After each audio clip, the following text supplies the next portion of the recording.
Bonjour à tous. Je suis très heureux de vous voir si nombreux pour cette table ronde sur la décarbonation et la transition écologique du secteur maritime. Et je voudrais remercier l'ensemble des parties présentes aujourd'hui, que ce soit les institutions, le gouvernement, les directions, mais également les collectivités. Et on n'oubliera pas évidemment les instituts de recherche et surtout les entrepreneurs et les start-up qui sont aujourd'hui les opérateurs du monde maritime.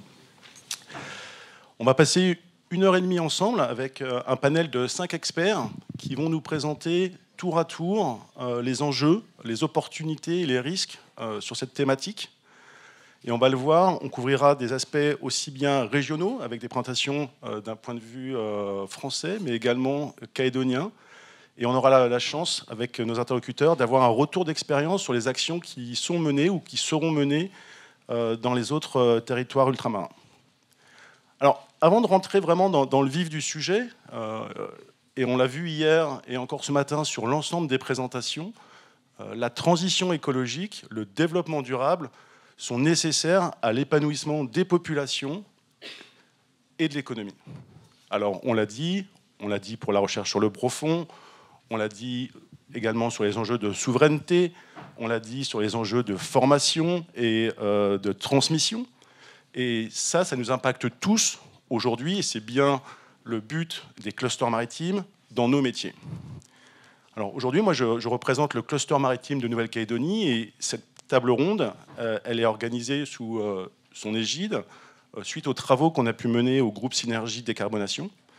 Et je tiendrai à remercier particulièrement le gouvernement et M. Christopher Gigès pour son sponsor ou son sponsoring de ces assises de la mer. Et également donc, Philippe Darazon et toute son équipe, Mélanie, notre pétillante manager, pour l'organisation de ces assises. Alors avant qu'on parle spécifiquement des actions, des plans d'action, des enjeux liés à nos différents métiers, aujourd'hui on est tous liés par l'océan. Il y a des marins, il y a des populations, il y a des forces armées, il y a des chercheurs, il y a des éducateurs, il y a des bureaux d'études, il y a des entreprises du maritime qui font du transport, il y a la plaisance, il y a la pêche, et tout ça, ça nous unit. Le but de cette présentation, c'est bien de faire un état des lieux aussi large que possible, et je vais oublier également le secteur minier en Calédonie, qui est spécifique et qui a un impact et des enjeux sur l'écosystème maritime. Tout ceci nous lie, l'océan nous lie à nos entreprises et à nos travaux. Alors avant qu'on rentre plus particulièrement dans le vif du sujet, je vais demander à chacun de nos 5 experts de bien vouloir prendre la parole en quelques minutes pour se présenter personnellement. Parce que si ces enjeux ils nous impactent professionnellement, je pense qu'on sera tous conscients pour dire qu'ils nous impactent également personnellement. Personnellement, en termes d'éthique personnelle, comment on se situe dans sa famille, comment on se situe dans son territoire. Et je pense qu'il est intéressant d'avoir un éclairage de nos 5 interlocuteurs sur leur expérience, d'où ils viennent, et quel éclairage ça peut donner sur leur engagement sur la thématique de la transition écologique du secteur maritime. Donc on va commencer avec Alexandre. Merci Hugues, bonjour à toutes et à tous, très heureux de vous retrouver pour cette deuxième journée. Je suis Alexandre Louskiewicz, je suis le directeur de développement du cluster maritime français. Et comme mon nom ne l'indique pas, ma famille est originaire de l'île de la Réunion. Donc la thématique Outre-mer, c'est quelque chose que j'ai dans les veines. Pour des raisons personnelles, j'ai décidé de jeter l'ancre à nouveau en Bretagne. Je vis dans le golfe du Morbihan. Et la mer a toujours fait partie de mon élément de vie au quotidien. Et le métier que j'exerce aujourd'hui de promotion des activités maritimes dans l'Hexagone et en Outre-mer y est intimement lié. S'agissant plus spécifiquement de la transition écologique et de la décarbonation, on est dans une génération où on cherche aussi à transmettre et à préparer le futur pour nos enfants. L'impact aujourd'hui qu'ont les activités industrielles, et pas que maritimes, sur l'océan est quand même très prégnante. Et c'est ce qu'on va vous présenter tout à l'heure, c'est la feuille de route décarbonation qui a été pensée par et pour les acteurs de la mer. Bonjour à toutes et à tous. Moi, c'est Jean-Christophe Rigold, je suis directeur adjoint de l'Agence calédonienne de l'énergie, qui a pour rôle donc, de travailler sur le STENG 2.0 et les objectifs du STENG 2.0.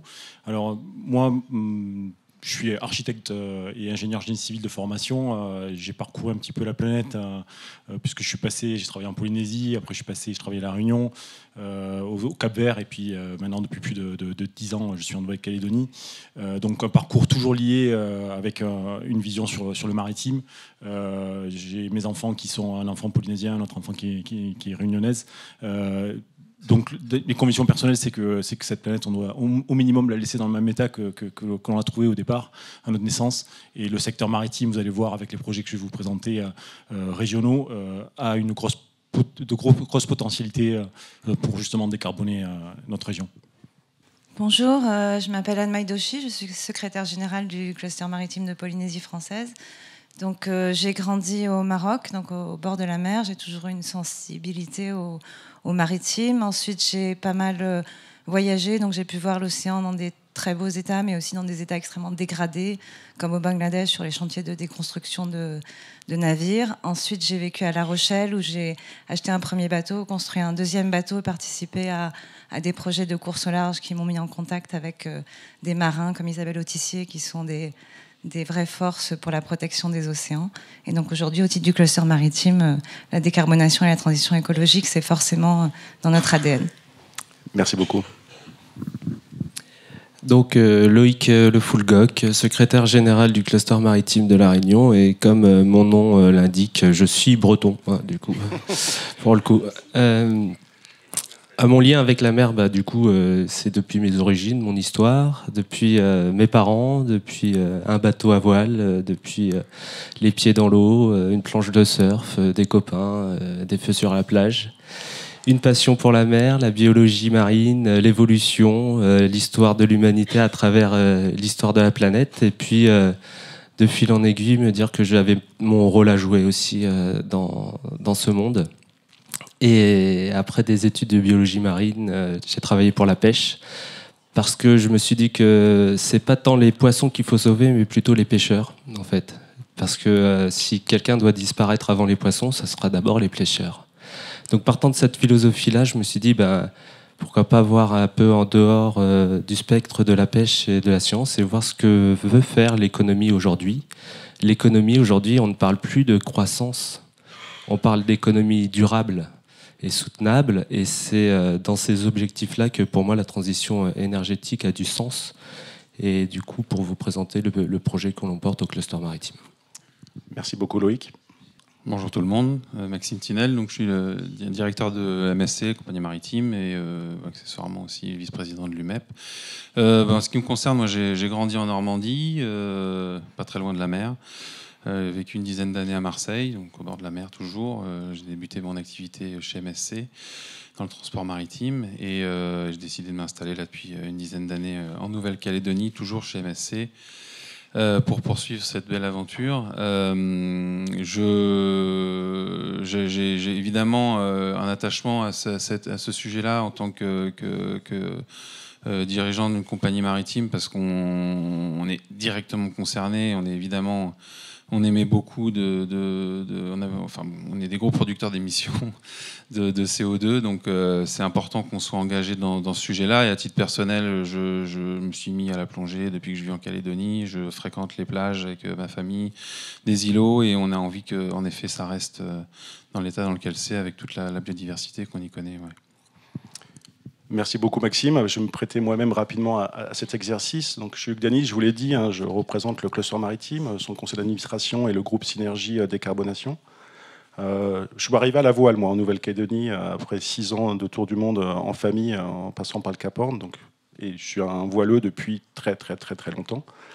Et à titre professionnel, je fais de la direction de grands projets. Donc, je travaille aujourd'hui auprès de Brice Kinner sur la direction des grands projets stratégiques.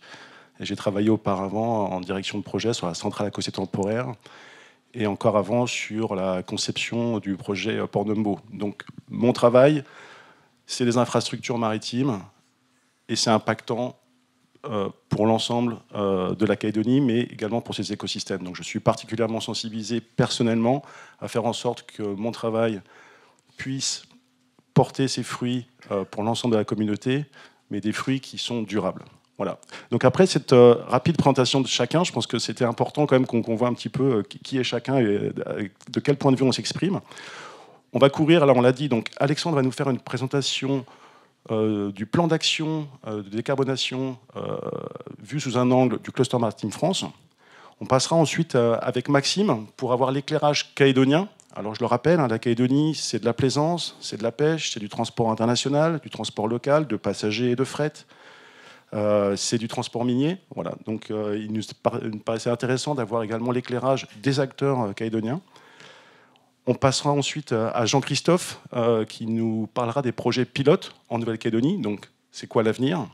Et ensuite on passera avec Anne-Maï et Loïc sur le retour d'expérience qui peuvent nous faire partager de la Polynésie française et de la Réunion. Si le temps nous reste, on aura également la présentation d'une vidéo de Teresa Lloyd, une représentante de Carnival qui représente donc l'industrie de la croisière en Nouvelle-Calédonie. On va essayer de faire bref et de garder des temps d'échange. Donc normalement, la session est prévue pour qu'on puisse quand même avoir, après chaque présentation, 5 minutes d'échange. On est tous un petit peu en retard, mais on va peut-être accélérer. Comme ça, on garde ce moment d'échange qui est un mouvement privilégié où l'ensemble des acteurs peuvent se challenger ou faire confirmer des positions. Alors je vais passer directement la parole à Alexandre. Merci pour ta présence et ta présentation. Avec plaisir. Et donc vous avez une slide qui s'affiche derrière moi. L'objectif, c'est de vous présenter la feuille de route de décarbonation de la filière maritime. Alors tu as évoqué le fait tout à l'heure que c'est la feuille de route du cluster maritime français. Ce n'est pas tout à fait le cas. C'est une co-construction, c'est une feuille de route publique, privée, porté par le secrétaire d'État chargé de la mer, avec le service de la Direction générale des affaires maritimes, de la pêche et de l'aquaculture, et pour le secteur privé du cluster maritime français. Donc, de quoi s'agit-il? Qu'est-ce que c'est cette feuille de route décarbonation? C'est en fait une réponse à l'exigence législative de prévoir les modalités de décarbonation des secteurs fortement émetteurs. C'est les textes de la loi climat et résilience du 22 août 2021. J'anticipe la question, ça s'applique également dans les collectivités d'outre-mer. C'est une disposition spécifique d'ailleurs de cette loi pour les collectivités d'outre-mer qui se trouve, alors si vous voulez chercher un petit peu, si vous avez bien les notions juridiques, c'est l'article 247 qui modifie la loi du 30 décembre 1996 relative à l'aménagement, la protection et la mise en valeur de la zone dite des 50 pas géométriques dans les départements d'outre-mer. Et cette feuille de route, encore une fois dans une logique de co-construction, c'est une démarche à la fois qualitative et quantitative d'intelligence collective qui s'est fortement appuyée sur la filière maritime pour surmonter notamment l'écueil de la fragmentation des différents acteurs qui sont présents dans les différents secteurs de la filière maritime. Alors c'est un exercice qu'on a voulu à 360 degrés, en essayant d'oublier aucun segment. On va parler du commerce, de la pêche, de la plaisance et des ports.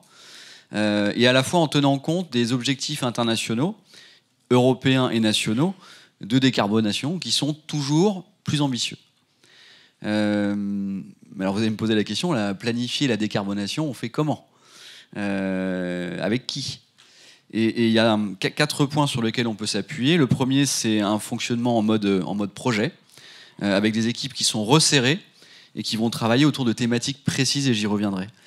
C'est une co-coordination DG AMPA, Cluster Maritime Français, et avec l'appui d'un institut qui s'appelle MIT 2050 pour Maritime Eco-Energical Transition 2050, qui a été porté par le Cluster Maritime Français, qui maintenant est un institut autonome, pour la capitalisation des connaissances et la modélisation de scénarios de décarbonation pour les acteurs. Donc on est vraiment sur du spécifique.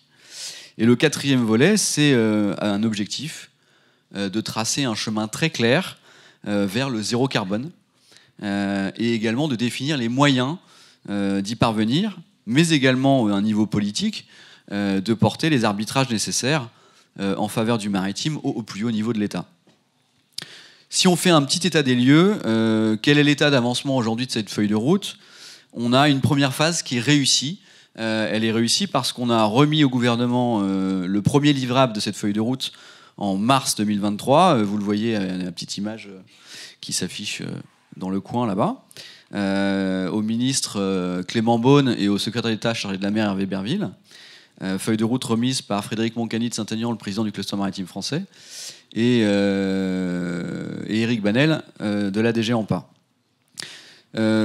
Cette première phase regroupe les propositions de la filière, qui a travaillé pendant 3 ans sur le sujet, et elle va alimenter les arbitrages sur les priorités industrielles et également les besoins en énergie décarbonée. 4 constats très rapidement sur cette première phase. On est dans un monde protéiforme. Le maritime a cette particularité également d'avoir des flottes qui sont hétérogènes, sans sister ship parfois, sans série, qui nécessitent en fait une solution. On appelle ça le mix énergétique dans toute la production d'énergie. On a également le mix avec une combinaison de solutions qui sont sur mesure en fonction des vecteurs. Le besoin significatif en carburant décarboné, en biocarburant, avec les chiffres qui s'affichent derrière vous, on est sur environ 15 TWh en 2035, puis également les e-carburants, c'est environ 30 TWh pour 2050.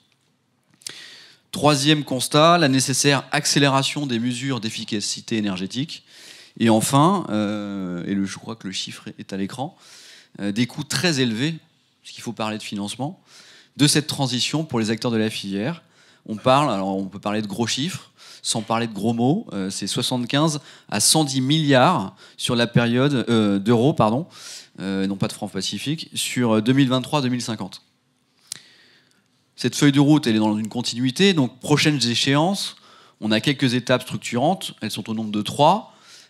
Poursuivre les groupes de travail par segment de flotte pilotés par les acteurs économiques, grands ferries, porte-conteneurs, navires de pêche, navires de service, etc., mais également navires de croisière. Décliner ce plan d'action pour en assurer la décarbonation sur chaque segment de flotte, et puis identifier les points bloquants qui sont nécessaires de lever, fournir une analyse quantitative des besoins et des perspectives sur chaque segment, avec un objectif pour nous qui est un livrable, un deuxième livrable de cette feuille de route, en décembre 2023, c'est-à-dire demain. Avec un point particulier à prendre en compte dans ces échéances, c'est, vous l'avez compris, la transversalité des enjeux. Le transport maritime et le domaine portuaire, avec une collaboration qui est indispensable avec les secteurs de l'énergie et des transports, au sens vraiment très large, dans le cadre d'une planification écologique qui est nationale, un défi des arbitrages en matière de ressources affectées, les ressources financières, mais également en énergie décarbonée, biomasse, électricité propre. Je crois qu'on a parlé dans la table ronde sur les ports de l'électrification à quai, ça fait partie du sujet. Et puis un chantier clé de la connaissance des consommations. On ne peut pas prévoir une feuille de route de décarbonation si on n'a pas une connaissance fine des consommations des navires, des consommations en navigation mais également à quai, et des émissions. On a besoin en fait d'améliorer la qualité des données dont on dispose sur le maritime. 3 points rapides pour conclure et respecter le temps imparti. Quelques perspectives en fait et quelques points de vigilance. On est face à des défis qui sont absolument colossaux auxquels on va devoir répondre, des défis qui sont industriels, qui sont technologiques, qui sont techniques, avec une complexité des industries maritimes françaises, une compétitivité également de ces industries, la capacité de prendre le tournant des flottes zéro émission, sans attendre que le train soit déjà lancé, des défis financiers cette fois.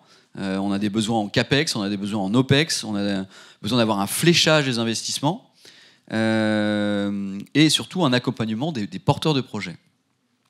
Et troisième défi, il est administratif et juridique, c'est-à-dire savoir créer le cadre propre à l'émergence de projets aptes à franchir ce cap de l'industrialisation et de garantir le maintien de la qualité, et je sais que Francis Vallat y est très sensible, du pavillon français.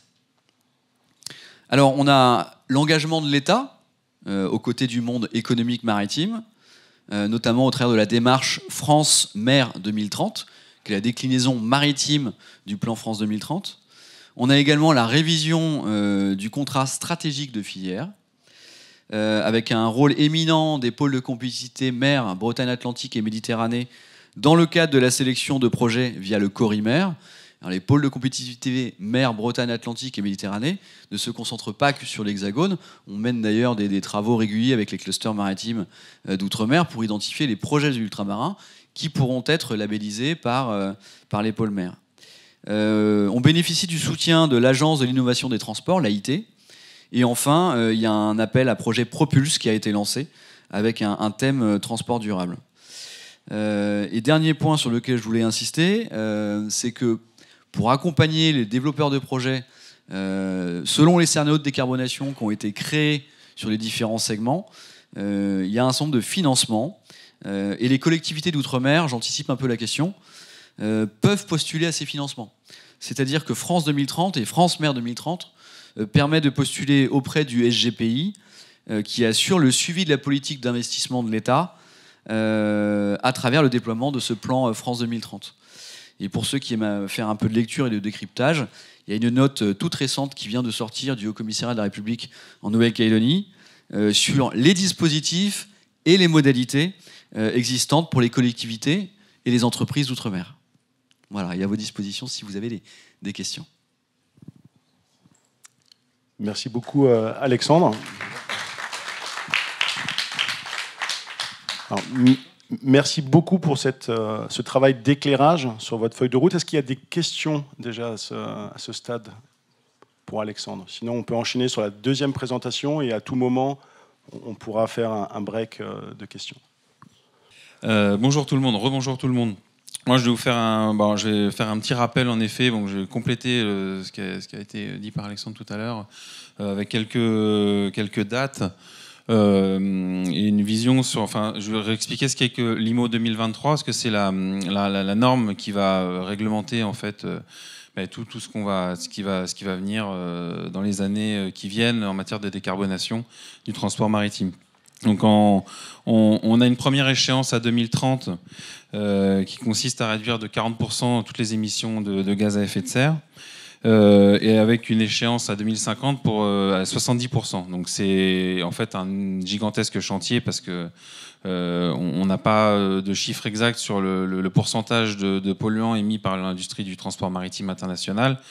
Mais ça nécessite une refonte complète de tout le système du transport maritime, c'est-à-dire toutes les motorisations, la taille des bateaux, et ça a énormément d'impact.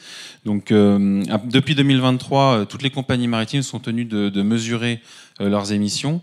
Justement pour revenir sur ce que disait tout à l'heure Alexandre, arriver à établir un index et savoir exactement précisément quelles sont les émissions par compagnie, par navire, par ligne, par type de bateau, donc arriver à quelque chose de très précis. Donc ça, et c'est l'Union européenne qui est principalement moteur dans ces normes qui sont demandées. Qu'est-ce que ça va engendrer du coup pour ça va jusqu'en bas. Oui, donc pour les compagnies maritimes. Donc bon, moi je pars de on va dire de la vision globale, la vision internationale, ce qui est plutôt mon cœur de métier, mais ce qui est aussi 90 ou 95% des marchandises transportées dans le monde. Donc, ce qui est sûr, c'est qu'aujourd'hui, il y a une très grande majorité de la flotte qui n'est pas du tout prête pour ça. Donc, il y a un très très grand, qui n'est pas compatible en fait avec ces exigences-là.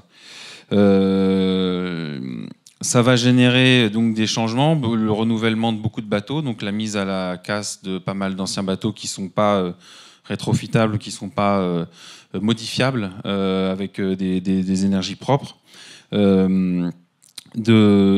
Ensuite, modification de bateaux existants, ceux qui le sont, ce qui est possible, avec des nouvelles motorisations, donc pour fonctionner avec des carburants propres. Aujourd'hui, la première étape, c'est de passer sur des navires, donc du fioul lourd au gaz naturel liquéfié, donc au GNL. Sachant qu'à terme, donc ça reste une énergie fossile qui est beaucoup moins émettrice de CO2, mais c'est pas la finalité. La finalité, c'est de passer sur des biofuels donc l'ammoniac, le méthanol ou l'hydrogène, mais qui sont malheureusement aujourd'hui pas du tout disponibles à l'échelle mondiale, à grande échelle, pour faire fonctionner la flotte maritime mondiale. Donc il y a énormément d'études qui sont en cours sur ces sujets-là. Le but est en effet d'arriver à en produire, et d'arriver à en produire de façon verte, c'est-à-dire que ce soit des biocarburants et pas des carburants propres, mais on peut produire de l'hydrogène à grande échelle, mais avec du pétrole aujourd'hui, donc c'est pas le but. Oui, après, donc, les compagnies maritimes vont devoir aussi revoir leur fonctionnement, c'est-à-dire limiter, dans beaucoup de cas, la vitesse des navires pour réduire les émissions. On sait très bien que pour gagner 1 ou 2 nœuds, on fait tourner le moteur beaucoup plus vite, et la consommation, tous les gens qui ont un bateau ici, qui vont sur le lagon, le savent. Des fois, on consomme beaucoup plus pour aller un tout petit peu plus vite. Donc, le principe est justement de réduire les vitesses pour réduire en grande partie les émissions, rallonger les rotations, rajouter des escales sur les rotations des navires pour inclure, optimiser et transporter encore davantage de marchandises sur le même voyage. Et augmenter la taille des bateaux, parce que l'émission ramenée à la tonne transportée, évidemment, s'en voit divisée. Donc ça, c'est un aspect important. Et de toute manière, depuis 15 ou 20 ans, la taille des navires dans la flotte mondiale ne fait que grossir, que ce soit pour les porte-conteneurs, que ce soit pour les paquebots, enfin, pour tout type de bateau, aussi pour un souci de rentabilité commerciale, parce que c'est principalement le but des compagnies maritimes. Voilà. Donc tout ça, c'est dans un but en effet de profiter au climat, mais on est dans une période où est assez sensible. Bon, il y a une baisse de la demande de transport, ok, mais on peut quand même craindre un manque de disponibilité de navires sur certains créneaux de navires, donc de certaines tailles. Dans les années qui viennent, donc ça nécessite des adaptations de la part des compagnies maritimes. Je vais faire juste un petit rappel en fait rapidement sur la partie locale en Calédonie. Quels sont les navires qu'on peut tout simplement voir et qui fréquentent les eaux calédoniennes. Donc, à l'échelle internationale, ça va être des porte-conteneurs qui viennent de l'extérieur, de tout type de provenance dans le monde, et qui repartent. Les navires de croisière aussi, qui sont assez fréquents. Et ces deux types de bateaux-là ne font pas de soûtage en Calédonie. Donc, pourraient en effet, on va dire, évoluer assez rapidement sur des navires propres, parce que on pourra le dire après, le problème ce sera peut-être d'arriver à se fournir on va dire en carburant propre en Calédonie. On a des navires minéraliers qui font de l'export de minerais, donc qui viennent de l'international aussi, qui vont vers l'international. Les navires minéraliers locaux, donc qui font qu'on appelle les tours de côte SLN, les remorqueurs de chalandage, on a tous les caboteurs, les transporteurs de passagers dont le Betty-Chaud, les bateaux de pêche, les navires militaires. Enfin, il y a quand même une flotte très très importante qui fréquente les eaux calédoniennes. Dans cette flotte-là, le dernier point que je vais aborder, c'est les atouts. C'est qu'aujourd'hui, si ça peut être un atout pour le climat, c'est que la 3/4 de ces navires-là sont soutés au gasoil, qui est déjà très peu émetteur en soufre, donc c'est pas une décarbonée, mais bon, dans la partie émission, en tout cas, c'est déjà positif. La partie comment dire. Oui, donc ensuite, donc je redis, je me répète un petit peu parce que je l'ai déjà dit tout à l'heure. On pourra en effet voir une réduction des émissions avec les navires internationaux à partir du moment où ils seront un peu plus propres. Il faudra quand même qu'on puisse accueillir des bateaux plus gros, donc plus récents. On a parlé hier du dragage du chenal qui permettra d'accueillir des bateaux plus propres, plus gros. Il faudra aussi qu'on continue d'avancer avec le port sur la partie branchement à quai pour les navires de croisière qui restent des navires qui consomment beaucoup. Donc ça fait partie des sujets qui sont lancés par le par le port autonome.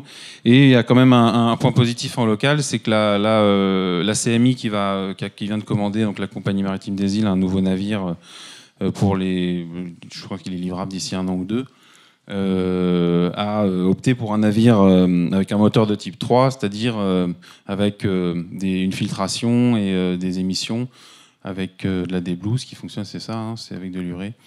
Donc ils sont déjà devancés en effet des possibles normes locales qu'on n'a pas encore en place, à ma connaissance, et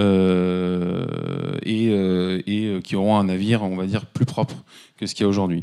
Le problème, c'est qu'en local, si on voulait passer sur des navires passagers ou des caboteurs avec du méthanol ou autre, se trouve vraiment la question du stockage ici et de la fourniture en local. Ce qui, pour le moment, est le principal problème. Voilà. Donc, après, je pense que les sujets pourront continuer à être développés. Et puis, sur la partie... Ah, mais il est parti, Jean-Christophe ? Je l'ai pas vu.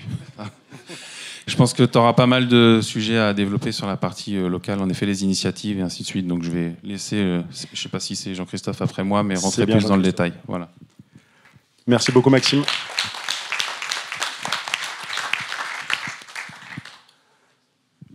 Merci beaucoup, Maxime.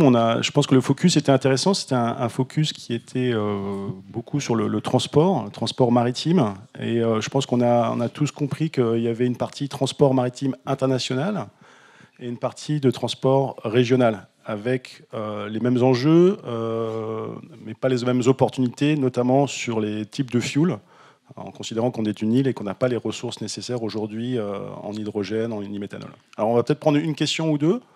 Oui, Jérôme ?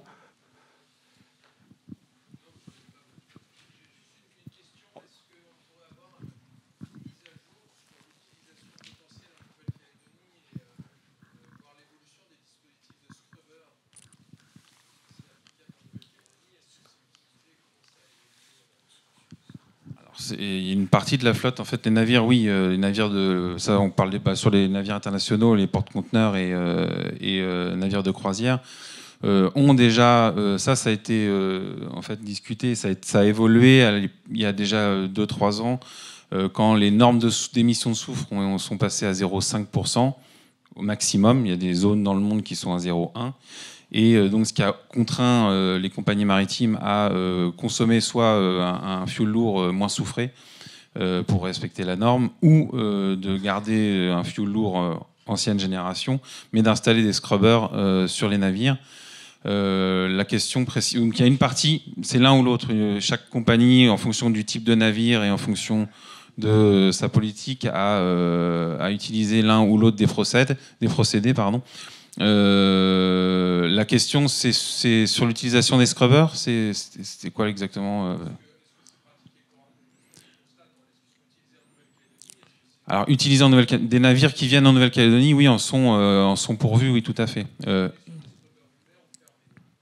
Alors, ça, il y a des règles pour ça. On n'a pas le droit d'ouvrir. Enfin, les scrubbers ouverts sont, de toute manière, c'est pas utilisé dans les zones maritimes côtières.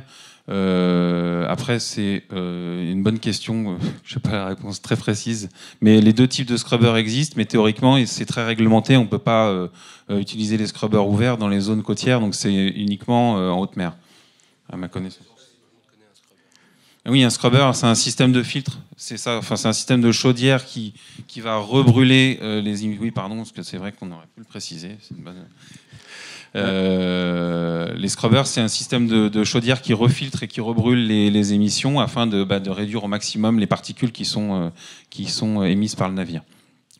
C'est pas la meilleure solution sur le plan de l'avenir sur le plan pollution. C'est déjà très critique.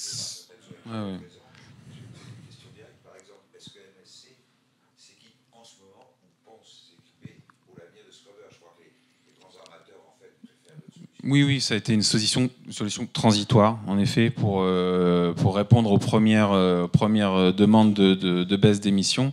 Là, on est vraiment maintenant sur du plus long terme, sur les nouvelles technologies et sur du gaz, donc qui ne nécessite plus ça, et puis sur les études sur les biofuels. Et on parle de scrubber, mais en réalité, la consommation d'un navire, c'est des énergies fossiles, ça génère des gaz à effet de serre, ça génère des émissions en soufre, des émissions en dioxyde d'azote et en particules fines. Donc c'est un ensemble en fait, de solutions qui doivent être mises en œuvre pour réduire cet impact. Pas uniquement sur le carbone, pas uniquement sur le soufre, mais bien également sur le dioxyde d'azote et sur les particules fines. Et certaines des technologies, notamment, ça a été dit, sur l'hydrogène, permettent de remplir cet enjeu. S'il n'y a pas d'autres questions, je propose qu'on passe à l'intervention de Jean-Christophe, qui va continuer sur la thématique du transport, mais le transport de demain en Nouvelle-Calédonie, que ce soit du transport de passagers, du transport de fret, mais également sur les thématiques du chalandage minier. Donc, je te laisse la parole. Merci, rebonjour à toutes et à tous. Donc moi je vais vous parler de projets pilotes qu'on mène en Nouvelle-Calédonie depuis maintenant 2 ans, 2 ans et demi. C'est des projets qui ont été lancés à l'initiative de l'agence par rapport à l'approche qu'on souhaitait mettre en œuvre sur la décarbonation du transport. Bon, quelques chiffres en tête, la Nouvelle-Calédonie c'est 4400 kilotonnes d'émissions de gaz. Sur ces 4400 kilotonnes, on est à peu près à 15% lié au transport. Et sur ces 15%, on est à 4, entre 3 et 4 pour toute la question du maritime. J'exclus là-dedans, ne sont pas comptabilisés là-dedans, ce qu'on a dit, tous les transports internationaux qui ont été évoqués précédemment. Donc là, on s'attache juste à des projets domestiques. Donc dans les projets qu'on a étudiés, on les a étudiés avec Mauric, qui est un grand architecte naval métropolitain qui travaille donc sur le domaine maritime depuis longtemps et qui est lancé maintenant depuis 3 ans, 4 ans sur la décarbonation des transports. Le premier projet que nous avons mené en 2022, c'était le futur Betticho avec Edouard, qui est ici présent. Donc ce projet, on l'a travaillé. Les plans du Betticho étaient déjà du Betticho 3, qui maintenant peut-être sera Betticho 4, étaient déjà réalisés. Et on a regardé un petit peu comment on pouvait décarboner un petit peu le système de transport du Betticho. Là, vous avez donc des données qui concernent un petit peu le Betticho, donc 4 propulsions par 4 moteurs diesel, de puissance unitaire de 2200 kW, une vitesse de 34 nœuds, et surtout puissance des groupes électrogènes à bord. On a 4 groupes de 100 kW, avec 2 groupes, si je ne dis pas de bêtises, qui sont au secours par rapport à 2 qui fonctionnent. Donc l'approche, c'est toujours la même démarche en fait. On regarde plusieurs solutions au moment où on étudie. On regarde ce qui se passe ailleurs, on regarde ce qui technologiquement est accessible, et on regarde du coup dans le process du planning du projet comment on peut s'insérer et proposer quelque chose. Là, sur les 6 solutions qu'on a étudiées, on a regardé les solutions de mémoire, je crois que c'était la 4, 5 et 3, 4, ou 4, la 3, la 5 et la 6. Avec une solution, ce qu'on appelle le shelter, qui est une solution qui existe aujourd'hui d'un point de vue industriel. Donc on est sur de la pile à combustible avec de l'hydrogène.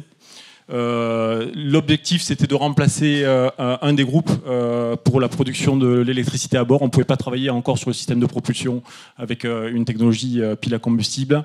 Donc on a regardé par rapport au plan déjà qui était organisé, comment on pouvait positionner ça. On voit que ça a la place d'un container 6 pieds. Voilà, donc tout est contenu dans ce container. Et du coup, on arrive à ce type d'analyse environnementale sur lequel on détermine, suivant les solutions, quel est le meilleur système. Et puis derrière ça, on a l'analyse économique. Donc là, sur le système qui avait été évoqué, on arrivait à un surcoût à peu près de là je suis en France FP1, on est à 212 millions, 213 millions de surcoût liés au système. Là, on est en CAPEX, il n'y a pas d'OPEX, juste pour le système de shelter qui était positionné sur le bateau.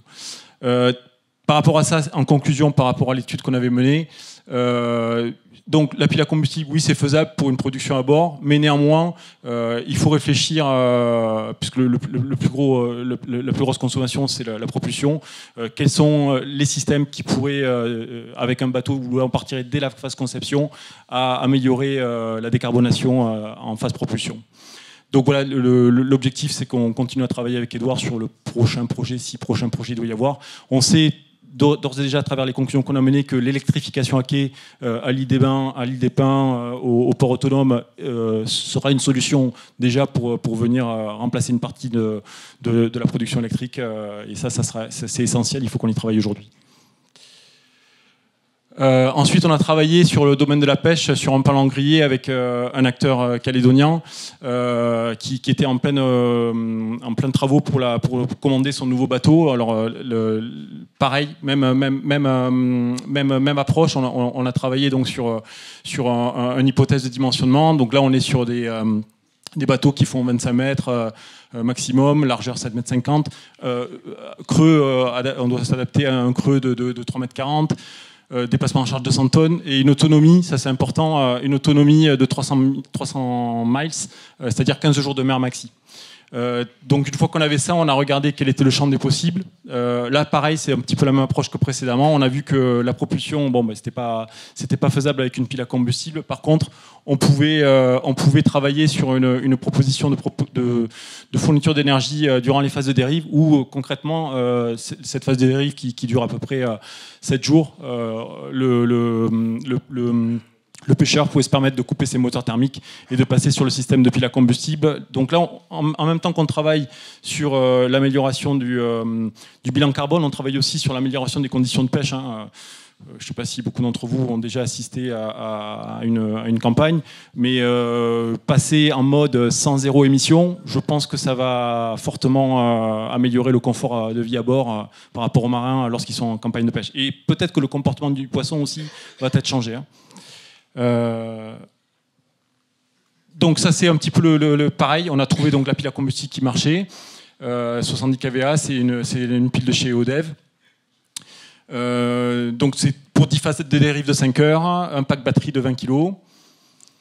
Et voilà le bateau, à quoi il ressemblerait s'il venait à voir le jour. Donc la difficulté, c'est qu'effectivement l'hydrogène, on a des conditions réglementaires qui obligent d'avoir un stockage et avec une possibilité de dégazage assez rapide et en partie haute. Voilà. Alors, les travaux qu'on a menés ont permis aussi de retravailler un petit peu le process de pêche de l'entreprise. Voilà l'analyse qui a été donnée. On a une économie quotidienne de 80 litres de gazole jour par rapport au même profil en groupe thermique. Et l'analyse économique, on est à 104 millions de francs CFP pour la solution, toujours pareil, en CAPEX et PANOPEX. Ensuite, le petit remorqueur zéro émission, là c'est un projet qu'on avait mené avec Montagna. Là c'était un refit d'un petit remorqueur qui faisait 5 mètres 20 de large. Il s'avérait que c'était très compliqué, dès qu'on parle de refit sur ces anciens remorqueurs, c'est très très compliqué d'arriver avec une nouvelle solution, surtout quand on change complètement de système de production énergétique. Donc là on est parti sur un projet neuf, du coup de petits remorqueurs. Qui derrière pourrait assurer certaines missions dans la grande rade. Donc 12 bouteilles de 250 litres. Là on serait vraiment zéro émission. Là c'est pile à combustible, il n'y a plus de moteur thermique. On est moteur 100% électrique. Donc voilà le résultat de l'étude. Avec 12 bouteilles de 250 kg, soit 95 kg d'hydrogène. Une puissance installée qui serait entre 200 et 300. Une vitesse supérieure à 7 nœuds. Voilà à peu près les consommations par rapport à la quantité d'H2. Et voilà à quoi ça ressemblerait. Donc on n'a pas poussé, là on est vraiment au stade de l'esquisse au niveau de cette étude, on n'a pas poussé plus loin. Mais on sait déjà que la solution est envisageable et peut être envisagée, y compris au niveau technologique. Ça c'est un projet qui me tient un peu à cœur, parce que je sais qu'il marche. Il fonctionne aujourd'hui en baie de San Francisco, il existe. On avait commencé l'étude avant eux, mais eux l'ont réalisé. Les Bretons aussi viennent de passer la phase réglementaire. C'est les mêmes bateaux, hein, on transporte du passager. Donc là, on pourrait imaginer que quand on a réalisé cette étude, on a regardé en fait comment on pourrait amener un complément au transport du public autour du Grand Nouméa, en venant desservir des zones qui sont pas ou peu desservies. Ça sera un complément du transport public terrestre. Et puis en même temps, la mer a l'avantage qu'on ne la bitume pas tous les ans. Le revêtement, il n'a pas besoin d'être refait. Avec ce projet, on peut amener aussi une approche touristique avec justement en complément de nos croisiéristes pour les balader autour du Grand Nouméa. On arrivait à desservir des zones qui aujourd'hui sont beaucoup moins desservis et les mettre en contact direct entre le Mont d'Or et Nouméa, par exemple. Voilà. On sait que c'est un projet qui peut avoir du sens d'un point de vue de l'amélioration du transport. Donc c'est un projet d'une longueur, pareil, on est en deçà des 25 mètres. Largeur 8 mètres, on a un état de mer SS1, alors de mémoire c'est quoi? C'est 0,03, 0,4 ou 0,5 de creux. On a un déplacement pendulaire de 100 passagers maxi.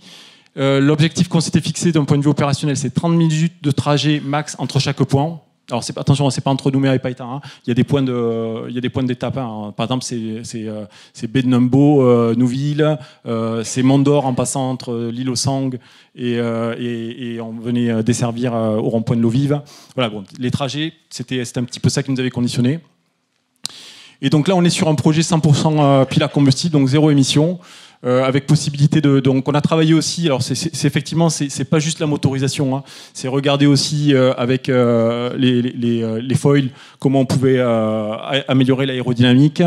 On a regardé aussi, on a mis du panneau solaire pour produire une partie de l'électricité à bord. Alors il y a la partie climatisation, puisqu'en période chaude on est obligé de climatiser ce type de bateau.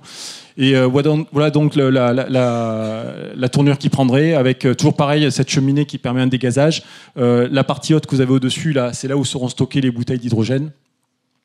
Et donc on a 2 piles à combustible, un réservoir d'hydrogène de 75 kg composé de 10 bouteilles, 4 packs batteries de 42 kW chacun, et avec une marge à peu près de 15% par rapport au profil que je vous ai mentionné tout à l'heure. L'objectif, c'est qu'il pouvait se recharger à des moments de pause. Je crois qu'on était parti sur 2 temps de recharge journaliers.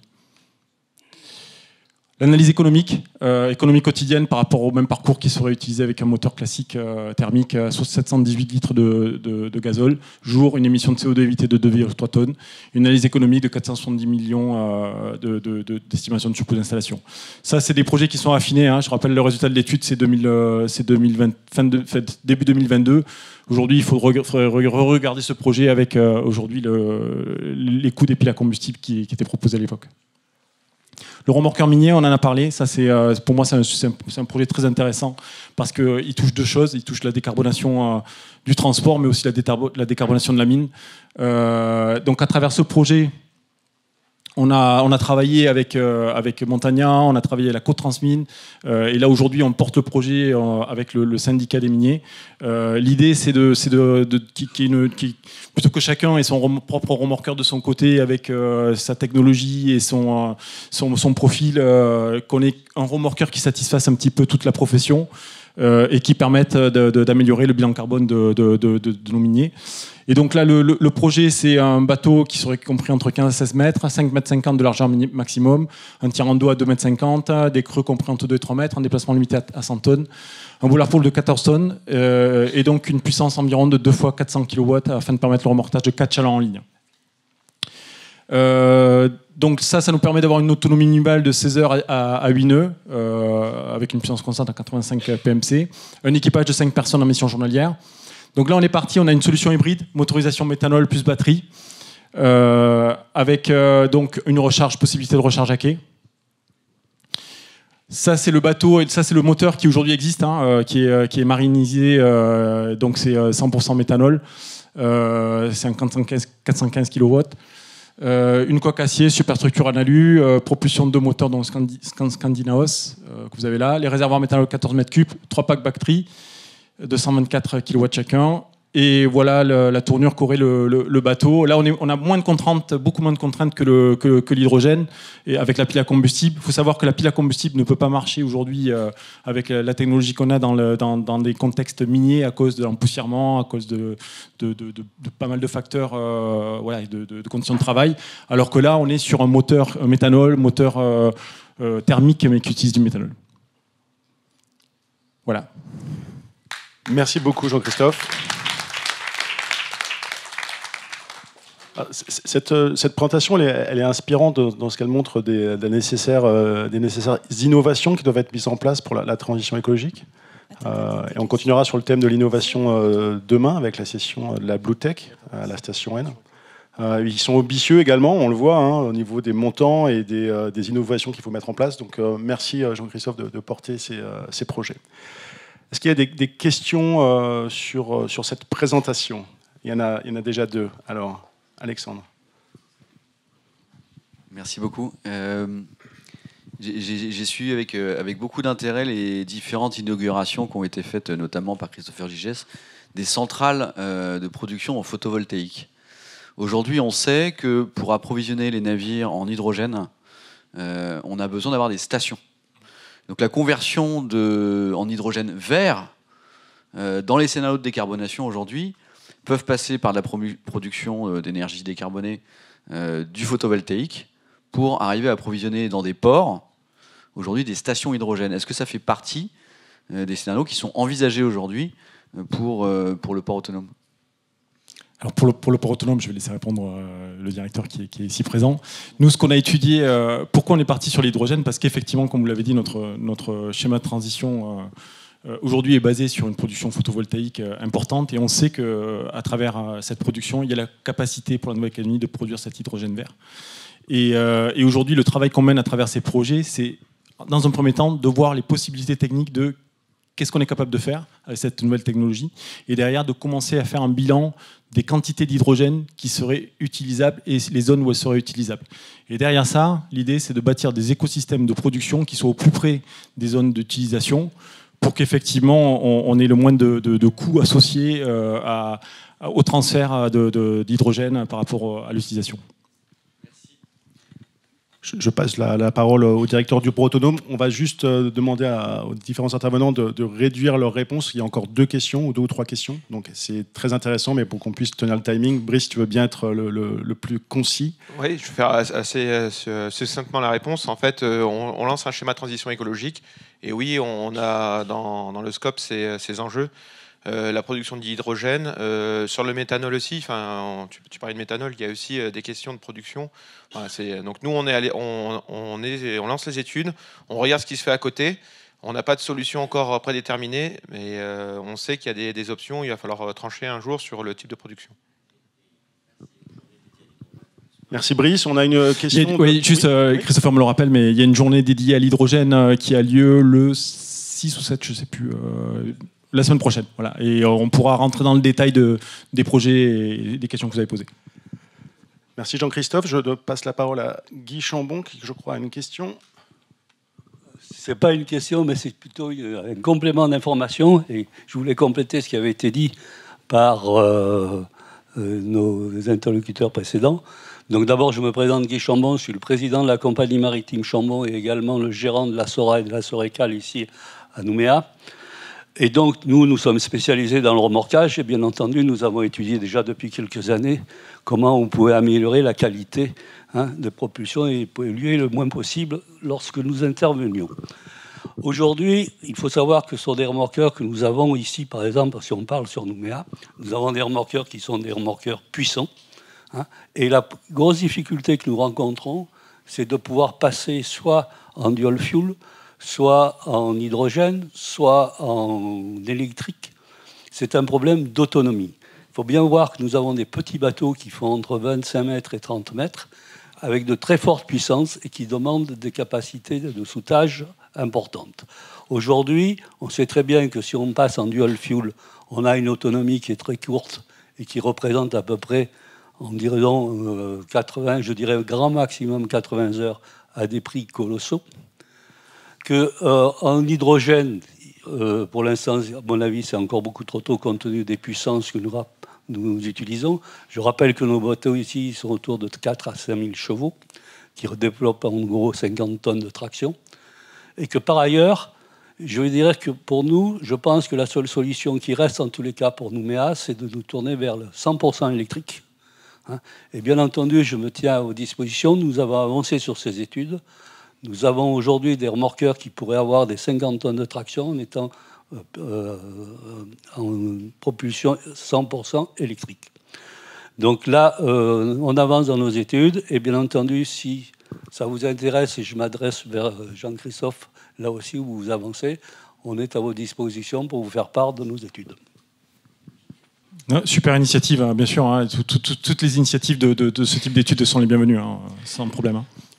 Merci Guy, peut-être pour la bonne compréhension de tous. En fait, il y a 2 applicatifs. Guy représente le remorquage hauturier, donc ces gros remorqueurs qui vont aller manipuler les porte-containers.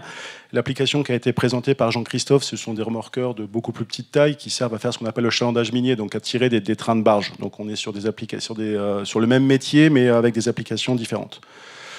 Jean-Luc, tu avais une question, je crois.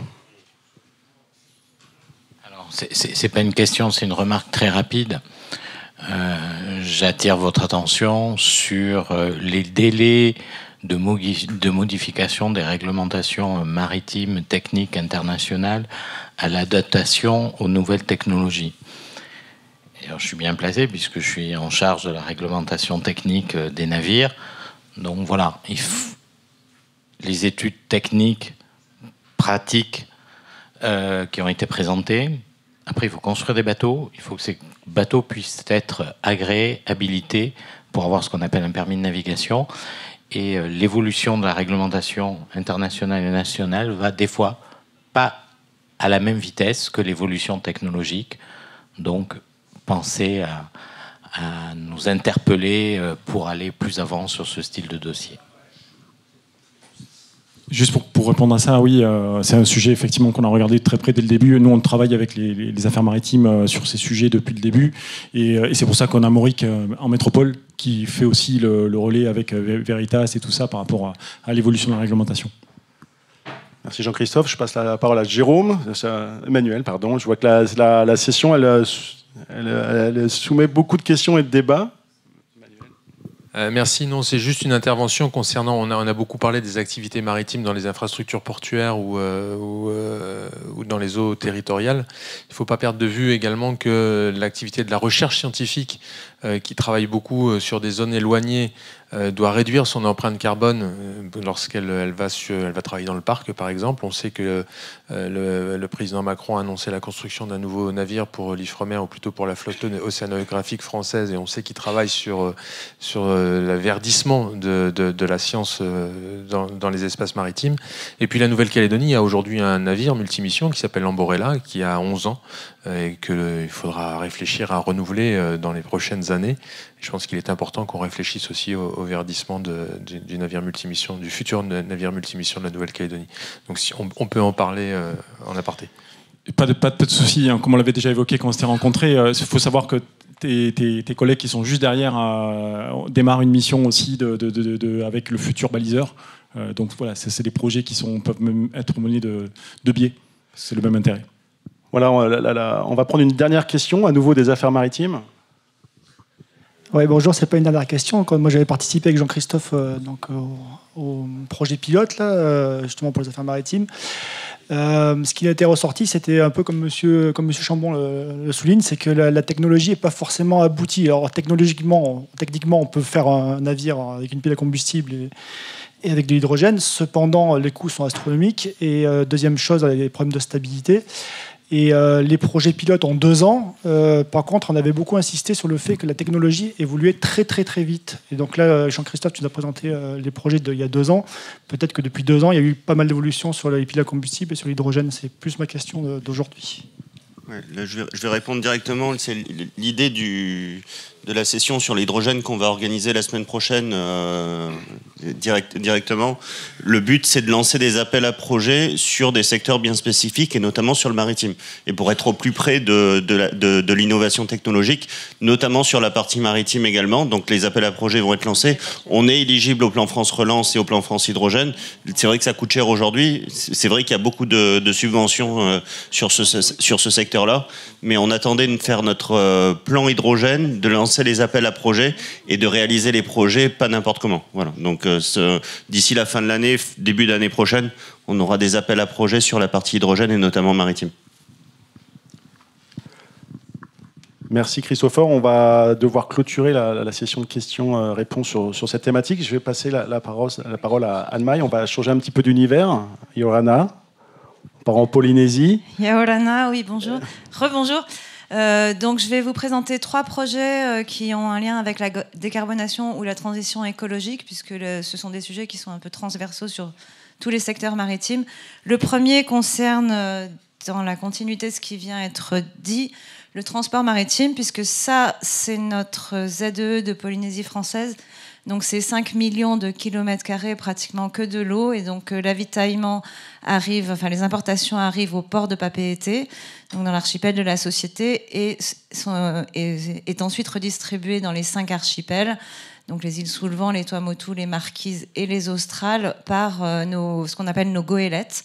Donc on a 31 navires, et l'état de la flotte est tel qu'elle est en renouvellement et en essai de modernisation. Voilà, on a 13 compagnies maritimes et 26 navires. La modernisation avance bien, notamment sur le transport de ferry. On verra que pour le transport de fret, c'est un petit peu plus compliqué. Alors, les Polynésiennes et les Polynésiens sont assez au fait des nouvelles normes de l'OMI, puisque d'abord, ça nous intéresse. Ensuite, grâce au cluster maritime français, on participe chaque année aux assises de la mer dans l'Hexagone, et donc ça nous permet d'entendre Bureau Veritas, également les prises de parole des grands capitaines d'industrie et de tout ce qui se fait dans le domaine. Il se trouve que nous, on est déjà, pour ce qui est des normes E2XI et C2I dans les normes, puisque nos navires ne naviguent pas avec du fioul lourd, mais avec une forme de gazole. Cela dit, ça n'empêche pas les armateurs d'avoir envie de ne pas rater le virage technologique qui est en cours avec tout ce qu'on voit. Et accompagné en cela par le pays, qui a notamment mené une étude sur la faisabilité d'un mode de transport décarboné pour la partie ouest des Tuamotu. Contrairement à ce qui vient d'être présenté, nous, on est plus sur le transport vélique, donc à voile, avec une assistance à voile, puisqu'on a un régime d'alizé de sud-est qui est établi, et une très grande zone de navigation, donc 5 millions de kilomètres carrés. Donc il a été établi que ça pouvait être effectivement très efficace pour prendre ce virage de la décarbonation. Le projet le plus abouti, mais vous voyez que ça n'est qu'un dessin aujourd'hui, c'est le renouvellement de notre navire qui ravitaille les Australes, donc le Tuhape, qui a envie de se mettre en conformité avec les normes les plus avancées, donc non seulement Marpol, mais aussi les normes européennes.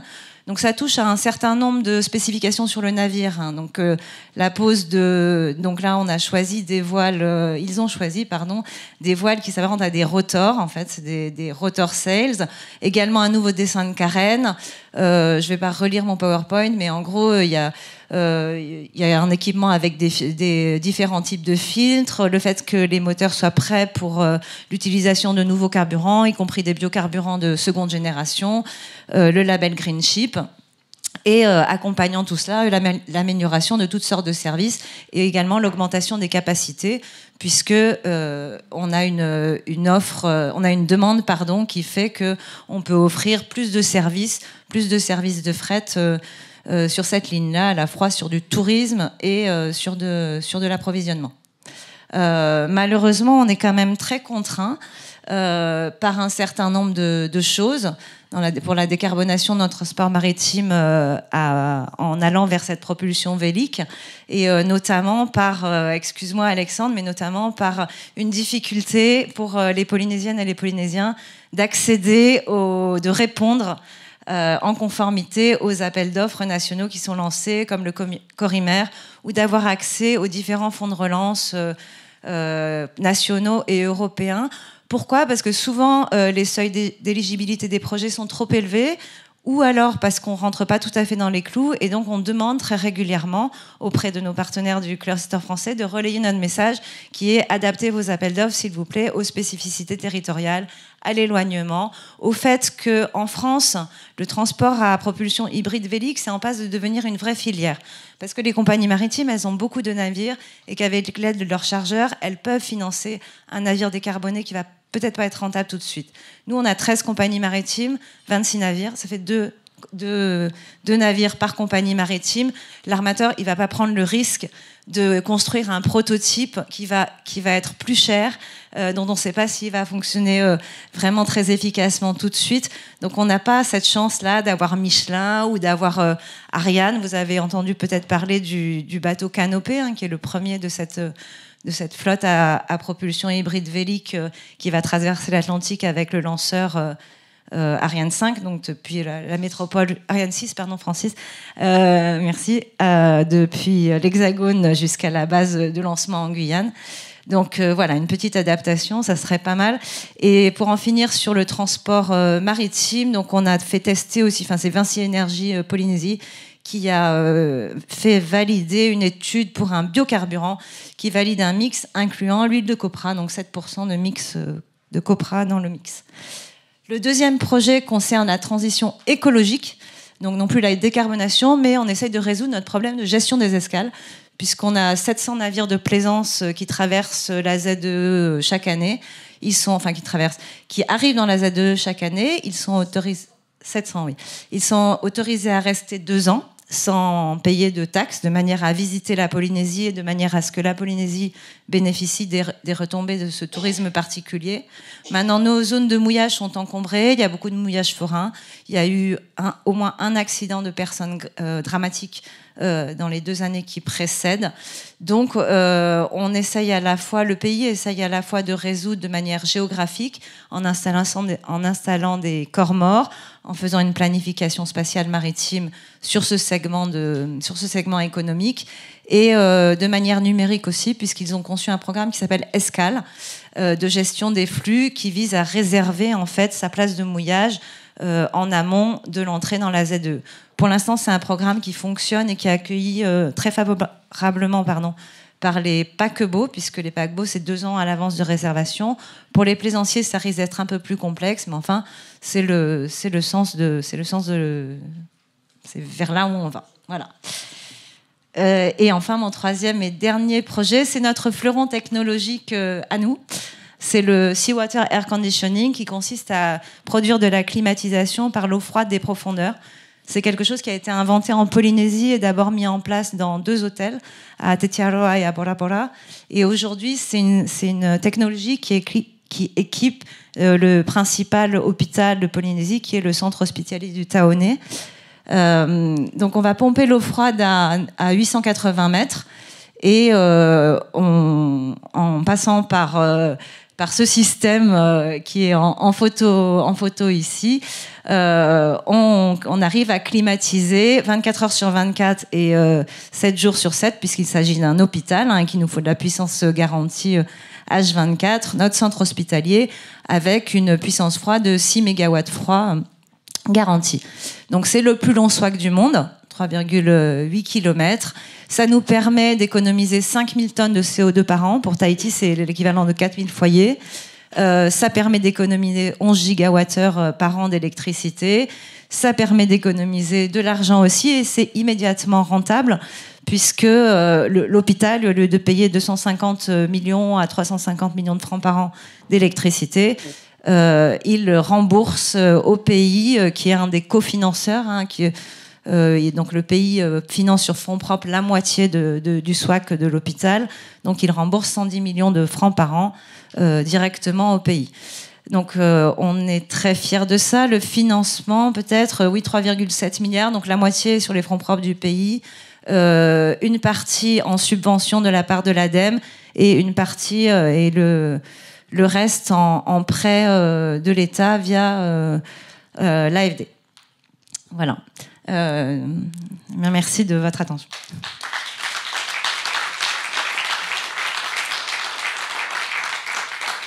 Ça va, j'ai pas été trop long. Tu as été parfaite et je trouve ça très inspirant de sortir un petit peu de l'unique problématique du transport et de parler de plaisance et d'énergie. Je ne sais pas s'il y a des questions dans la salle. On en a une. Alors, je vais passer le micro à cette personne. Juste pour information, on part sur la dernière session ensuite avec Loïc. Et la présentation sur la croisière vous sera présentée à 14h à la station N, afin que vous puissiez prendre la pause déjeuner et qu'on ne soit pas trop long. Donc voilà, je m'en excuse, mais vous aurez l'occasion de la voir tout à l'heure. Merci. C'est pas vraiment une question en fait. Je voulais simplement vous remercier parce qu'effectivement, votre présentation...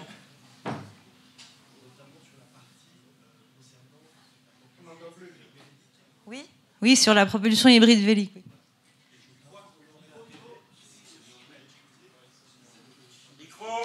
Alors oui, j'y ai pensé. En fait, le monsieur dit qu'en Nouvelle-Calédonie, il y aurait peut-être intérêt à étudier aussi la propulsion avec assistance à la voile, donc assistance vélique. Et c'est une question qui m'a traversé l'esprit. Mais je me suis dit, en fait, nous, la voile, c'est intéressant parce que, par exemple, sur la liaison Tahiti-Austral, la rotation, parce qu'ensuite, il s'arrête dans toutes les îles, c'est minimum 5 jours avec la propulsion actuelle. Mais vous avez plus une seule grande île. Je ne sais pas quel trafic vous avez entre l'île principale et les autres. Nous, voilà, ça traverse. Par exemple, pour monter aux Marquises, c'est assez long, quoi. Donc, je sais pas, mais je peux pas répondre à votre question. Oui, c'est juste un petit point parce que le port finalement participe à pas mal de réunions et d'échanges sur l'amélioration des transports. Juste en propos laminaire, il faut quand même garder à l'esprit sur le transport maritime mondial. Finalement, le transport maritime par bateau, c'est quand même un bon élève. C'est 5 fois moins d'émissions de CO2 que le camion, enfin que les voies routières, et 13 fois moins que l'avion. Donc on a beaucoup de choses à faire, mais c'est quand même un mode de transport qui est assez écologique. On a beaucoup de choses à faire, de progression, mais c'est quand même déjà un des secteurs qui permet déjà de contribuer à moins émettre de CO2. Donc, bon, je fais cette introduction pour venir au deuxième point, c'est que nous, il faudrait qu'on commence à privilégier davantage les transports maritimes, notamment, pourquoi pas, pour la desserte du carburant en province nord, où aujourd'hui on sollicite encore beaucoup trop la route, donc, qui est un gros émetteur de CO2, qui a un gros risque de santé publique par rapport aux accidents de la route, et donc l'emploi de livraison de carburant un peu partout en Nouvelle-Calédonie par voie maritime, c'est vraiment un secteur à développer, et un secteur à développer sans forcément se lancer tout de suite dans la technologie hydrogène ou des choses comme ça, mais en faisant des petites actions, on peut déjà travailler facilement. Donc là, je pensais à la livraison du carburant, mais déjà la desserte rien qu'à Nouméa, entre certains quartiers, par exemple du centre-ville pour aller à la fac, un taxi-bot pourrait faire l'affaire. Merci Brice. On va en prendre encore peut-être 2 questions. On a une question de Jeff et je crois qu'il y avait... Voilà, je vais passer... Tu avais également une question encore, Alexandre? Voilà, on va prendre encore 2 questions, donc celle de Jeff et celle d'Alexandre. Merci Hugues. Jean-Emmanuel France, Imagine 2025. J'ai une question, je renouvelle la question de l'année dernière, au sujet un peu de la visibilité qu'on a depuis la Calédonie ou même Polynésie sur ce qui se passe dans la région, justement avec le Micronesian Center for Sustainable... vous avez compris, quoi. Est-ce qu'on voit, est-ce qu'on a un peu de remontée de ce qui se fait, parce que à Fidji notamment, l'USP et ce MCST, qui sont membres de l'International Windship Association, travaillent très concrètement sur ces questions.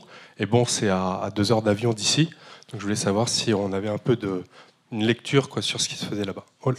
Sur la question, c'est sur l'International Windship Association, sur la participation qu'on a dedans. Oui, les pays anglophones insulaires de la région et nos proches voisins sont vraiment très participatifs.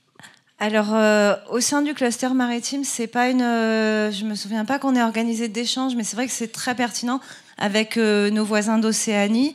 En revanche, on a eu une réunion, je crois qu'on était 26 à la fois en visio et en présentiel, avec, toujours grâce au cluster français, avec l'association WinCop. Oui, c'est ça, Windship, pardon. WinCop, c'est l'armateur. Donc, avec l'association Windship, sur ces questions, où est-ce que ça en est, quel projet avance, quel projet n'avance pas, quels sont les points de blocage. Et après, on a certains armateurs qui sont partis au salon Wind for Goods cette année. Donc, oui, et là, c'est francophone. Mais non, j'ai pas de... Mais c'est vrai que c'est pertinent. On devrait faire ça dans le cadre de la structuration régionale et de l'innovation océanienne qui est portée par notre université. C'est vrai que c'est un... Merci. Merci Anne-Maï. Dernière intervention, Alexandre? Mais je me lève parce que c'est pour répondre aussi à la question. Donc il y a bien une association aujourd'hui qui s'appelle Windship, qui porte les projets véliques au niveau franco-européen. Et alors je voudrais juste vous faire un petit focus, parce que comme on parle d'Indo-Pacifique, faire un focus et un rappel. Aujourd'hui, le transport maritime décarboné à la voile, ce sont majoritairement des projets ultramarins. Zéphyr et Boré, c'est entre l'Hexagone et la Guyane. Neoline, ça part de Nantes C'est un roulier, ça part par Saint-Pierre-et-Miquelon et ça va sur le Saint-Laurent et Halifax. Transoceanic Wind Transport, Douarnenez, Le Havre, la Caraïbe et Cap-Vert. Windcop, on en parlait tout à l'heure, c'est Marseille, je suis allé chercher des épices, Madagascar, archipel des Comores. Eco Transocéan, c'est la Transpacifique, transatlantique, puis Transpacifique pour aller jusqu'à Tahiti. Et on pourrait en citer encore d'autres comme ça. J'imagine je dévoile pas ce que tu vas pas dire à La Réunion. Mayotte, projet décarboné de navettes. Là, on n'est plus dans du transport international, on est dans du transport régional et même interinsulaire à propulsion vélique. Oui, c'est Windcop que j'ai cité tout à l'heure et Transoceanic Wind Transport que j'ai cité également.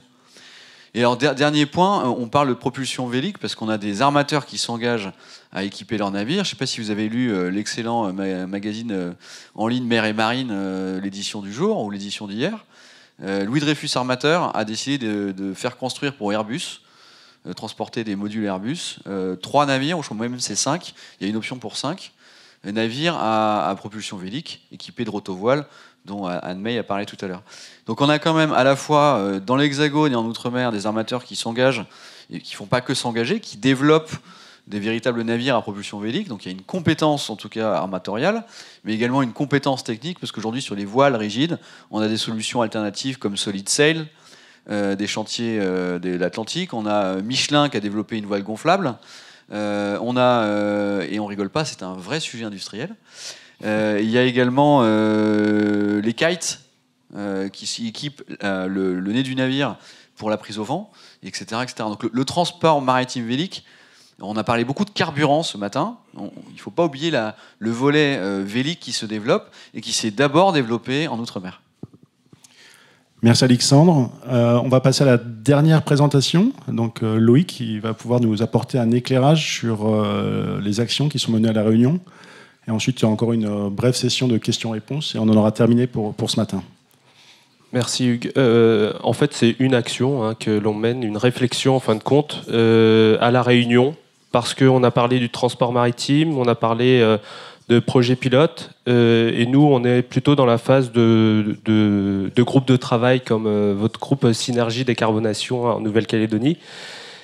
Et du coup, on a été financé pour cela, pour qu'on puisse mettre en place des groupes de travail. On a eu cette chance-là grâce au Fonds d'intervention maritime 2022-2024. Donc le projet durera 2 ans. En fin de compte, c'est des réflexions. Et en fait, nos réflexions passent surtout par toute la chaîne de valeur. Parce que finalement, ce que vous avez vu à travers des exemples, on a vu des prototypes à l'hydrogène. Et ça peut être décarboné, mais ça ne peut ne pas l'être. Parce que si votre production d'hydrogène n'est pas vert, finalement, votre projet ne sera pas totalement décarboné. Donc nous, l'idée, c'était que dans un premier temps, c'était d'aller faire le tour de tous les projets en lien avec... Alors nous, la spécificité, c'est qu'on s'attaque au secteur des petits navires côtiers. Parce qu'en fait, il n'est pas dans le scope de la décarbonation, dans la feuille de route de la décarbonation menée à l'échelle nationale. On parle plutôt du transport maritime, de gros navires. Et tout ce qui est pêche de moins de 24 mètres, c'est pas dedans, il n'y a pas de réglementation ni de besoin pour le moment, mais ça va venir. Il n'y a pas de réglementation pour le moment pour les navires à passagers du transport, mais ça va venir.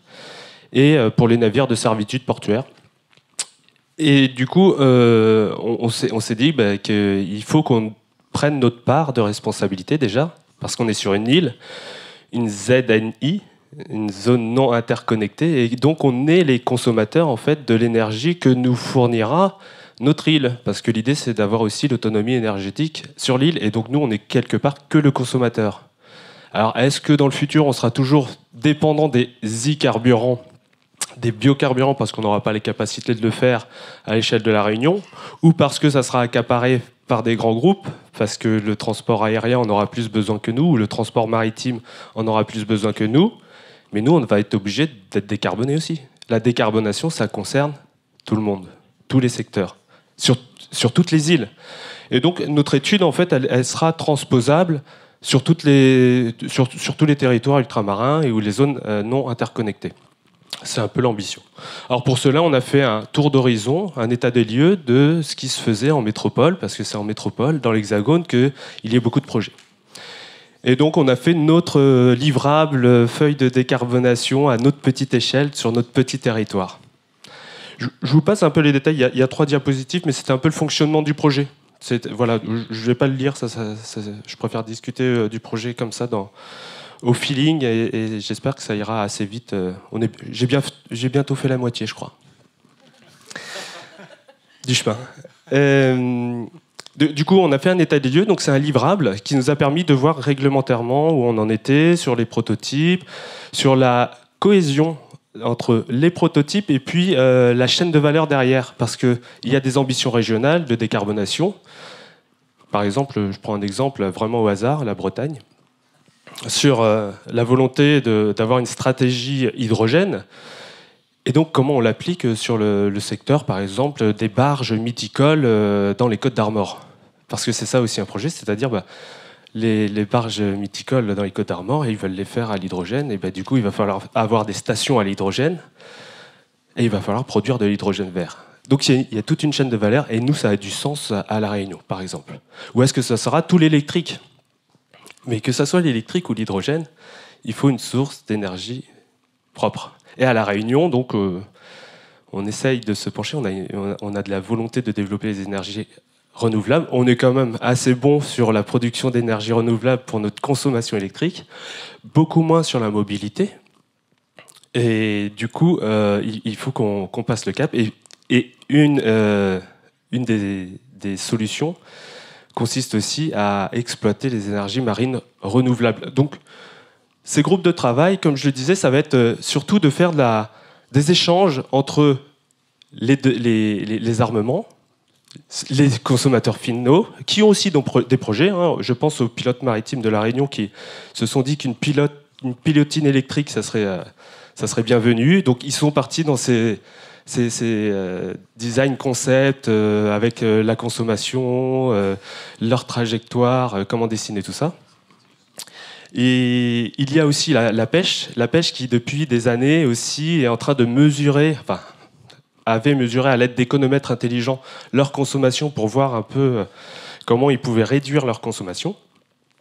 Et donc du coup, on va les mettre autour d'une table pour parler des projets, de quantifier, parce qu'il y en a besoin de data, comme le rappelait Alexandre, c'est les données qu'il va falloir aussi capitaliser pour qu'on puisse les fournir aux fournisseurs d'énergie ou aux gestionnaires portuaires pour leur dire, nous, on est là, on a besoin de temps pour notre flottille.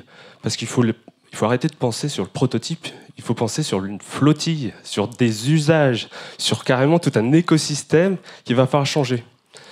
Et je ne suis pas d'accord quand on disait qu'il faut que les énergies s'adaptent à l'usage de nos navires actuels, mais il faut aussi penser plutôt que, en fonction des énergies disponibles que l'on aura, il faudra peut-être changer la conception de nos navires. Aller moins vite, peut-être augmenter le nombre de remorqueurs pour faire des manœuvres portuaires, parce qu'ils auront peut-être moins de puissance à délivrer. Donc l'important de ce sujet-là, c'est de prendre conscience, chacun, à notre niveau, qu'on est sur une étape révolutionnaire. On va quand même passer des énergies fossiles aux énergies décarbonées. C'est un challenge énorme, et donc c'est une prise de conscience à tous les niveaux, comme je le rappelais tout à l'heure. Donc voilà, je ne serai pas plus long parce qu'en fait, on est sur les premières étapes. On a fait le livrable, et puis on va commencer les groupes de travail en novembre. Donc une dernière chose, on serait très... je m'adresse à Philippe, on serait d'accord pour partager toutes les informations et tous les travaux que vous avez faits avant que je reparte à La Réunion. Ça nous aiderait pas mal. Merci. Merci Loïc.